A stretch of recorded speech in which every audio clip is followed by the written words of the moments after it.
Heoi kua piki te tautoko ki te hononga ki Wainganui i te rōpū Torangapū Māori me ngā hinara.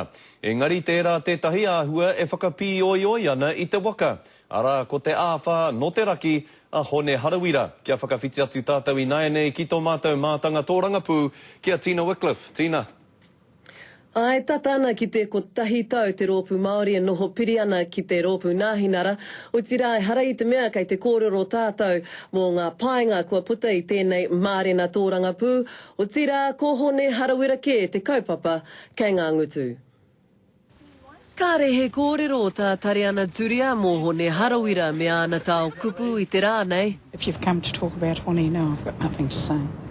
Nō reira, ko Hone Harawira ke te kaupapa kōrero i te huri tau o te piringa te Pāti Māori ki a Ngāhinara. Aha kua tonu ki tā ngā tatauranga hou a Marae Digipol, he ono te kaumāwaru pai hēneti o ngā kaipōti Māori e tautoko ana. Did the Māori Party make it the right decision coming with National? Well, overwhelmingly, 3-1, they're saying they did. Engari, he mea kohi e nei tatauranga i mue ngā kōrero mo te haerenga Hone Harawira ki Parī, me ana whakamārama mo te Pākehā. I think they are offensive and potentially racist. I don't think that's right. Mō tēnei wā, ko tahi ana ki te kōrero kua puta i a Hone Harawira. Hoino, ko tā mai te kōrero ki au i te tino he o taku kupu i taku e mera, nō reira e he anau e tikana taua kōrero.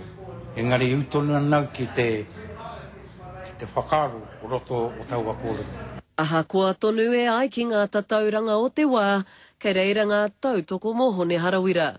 O tira kua pare tuara te Premier. I don't have a great working engagement with Hone because it's just not required. My relationship is with Peter Sharples and Tariana Turia. Ko te whakatūpatoa te Premier ki ana hoa mahi Māori, ki te kore rātou e whakatika i tā rātou mema te taite e tū mai nei, e whakaiti ana te Pāti Māori i a i anō. Te wiki hau ka tūtaki anō. Kia ora tātou.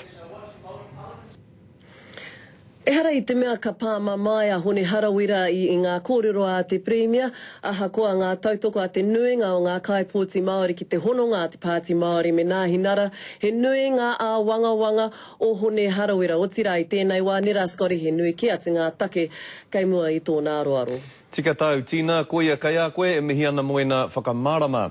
Heoi, me whai mana tonu te tangata ki te whakaputa here kore i ana kōrero. Ko era te whakatau a te māngai matua o te kāhui tika tāngata, a Yori Debris, e pāna ki te karere hiko i tuhia e Hone Harawira.